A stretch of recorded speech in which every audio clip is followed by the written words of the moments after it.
We're going to continue with box modeling, and we're just going to cover some issues that might come up with box modeling. This main structure that I have here, box, not really meant to be anything in particular, but you can see it's been subdivided in its original box, and then it's had this piece beveled down once it's been converted to edit poly. So it's no longer in its box object state. It's now an editable poly. This second object, which we want to eventually attach and seam into this blue box, is still in its box form. I've added it. So basically what we're simulating here is I've made something like a building or a structure of some type for a prop, and I want this brown piece here to be seamed into it or attached to it, but I want the entire model still to be that holed out, hollow type of structure that games like. So I'm going to do a few things here to start with. First thing I'm going to do is I'm going to take this segment that runs right through the middle of my object, and I'm going to move this over to be right along the edge of where this brown piece is going to seam in. And then I'm going to go to my polygons. I'm going to select all of these polygons right through the center here. And I'm going to go down to cut, or actually slice plane, not cut.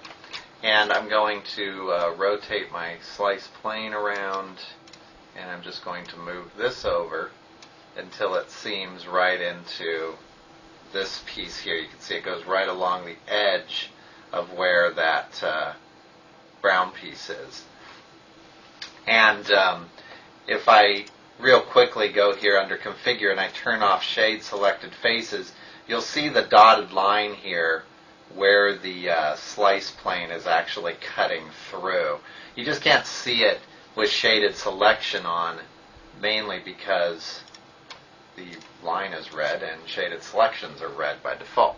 I'm going to hit slice, and that's going to set that in place, and then I'll be done with slice plane. And when I click off everything, I now have this line and these segments running through my object. Now, I didn't use snaps on my slice plane. I usually don't. And all I'm going to do is select all those new vertices that I just made, and I'm going to scale them into each other real quickly and just kind of smash them together so we end up with a very straight line there.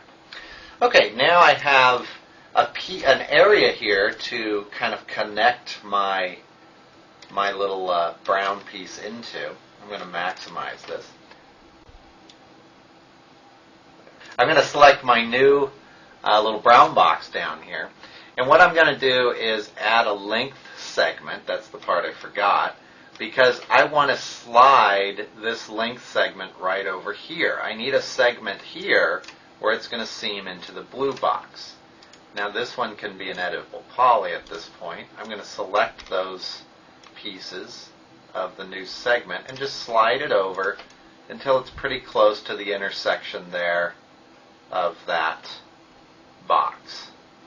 So now I have segments everywhere that these are intersecting, except for right here, which is going to be an easy fix down the line here in a second. Okay, now we're going to attach. So I'm going to turn off all my sub-objects, hit attach. Oops. I'm going to select the blue box, then hit attach. And so my little brown box down here is now attached to the blue one, and they're all blue at this point. So all I need to do now is just seam everything together. Pretty easy. I'm going to select this polygon here, which you can see is actually running underneath or on top of this skinny box we had made. I'm going to delete that. That's going to open up that section above the box. Now I'm going to go to Alt-X mode, and you'll see that's the piece I just deleted. I need to get a hold of this top polygon right here and delete that as well. And that's going to make lots of open edges. Get off my selection there. Okay. Lots of open edges for us to seam into. While I'm at it, I'm going to delete these pieces here, because I'm going to end up seaming up this whole area in a second. Okay, now I'm just going to go under Polygon and Create. That's going to create these little blue dots that I have here that you can see. And I'm going to go to Create, and I'm going to seam this up. I'm going to try and keep these as four-sided as possible. So don't worry if you have to click a few extra times. We have some extra vertices in here right now that are going to cause problems for a little bit. And this one I'm just going to, let's see, can I make that four-sided? I think I'm just going to make that three-sided for ease of use. This guy's going to be four-sided. Try to spin this around a little bit just so you can get your bearings. I'm going to hit G and get rid of the grid, because it is hard to figure out what you're looking at sometimes. And then this one, I may have to click, there we go. I was going to say I may have to click extra because I've actually got some extra vertices up here where these pieces come together that I need to get rid of.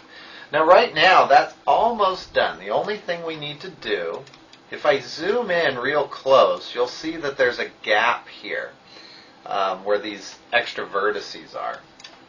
And that's just left over from the process that we did. I'm going to target weld these vertices together so that they're nice and solid. And we're almost done. I'm going to zoom out a little bit here.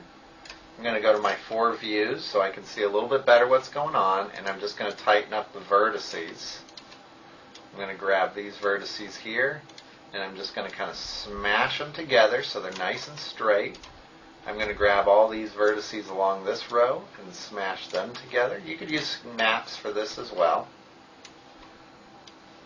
There we go. And I think that's all of them that we would have affected. There we go. We'll just make sure everything's nice and straight here. These guys here need to be adjusted a little bit. And it's probably hard to see on the video, but the vertices are moving around a little bit at a time here, just to get back into a straight position. Okay. And now that piece, I'll get out of Alt-X mode now. This piece is completely seamed and isn't going to have any errors in it if we were to check it. I could optimize this quite a bit at this point. It's not optimized at all. And what I could do to optimize it is I could target weld, say, these pieces together here. We don't need as many polygons there in the bottom, so those could go. We don't need as many polygons here on the side because they're all flat, so they could go. There's a lot of optimizing I could do here to get this lower poly and still keep exactly the same shape, but that's something we've covered in a different video. But that's just one of the things that can happen with box modeling when you're attaching objects and you need to get them attached and seamed up. That's one example of doing that.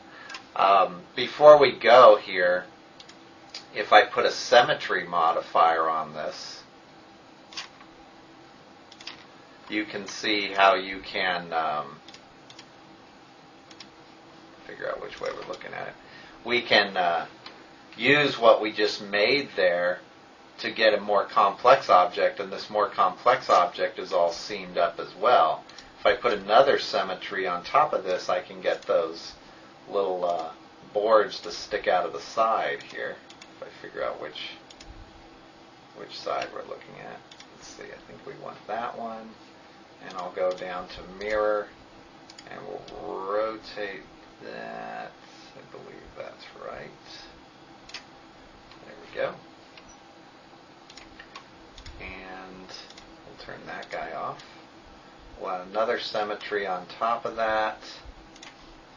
And let's see if we turn that off. Which way do we want to go here?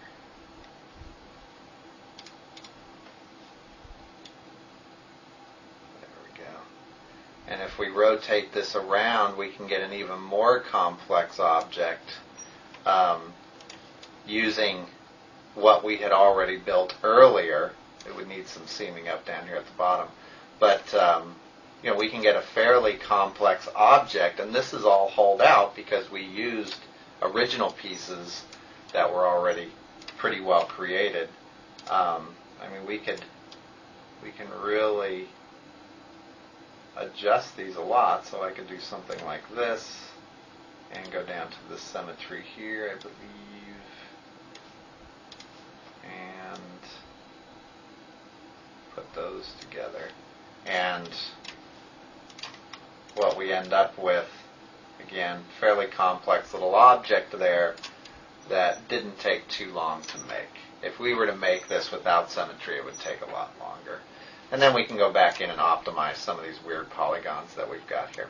So just some hints on box modeling, but the next video will carry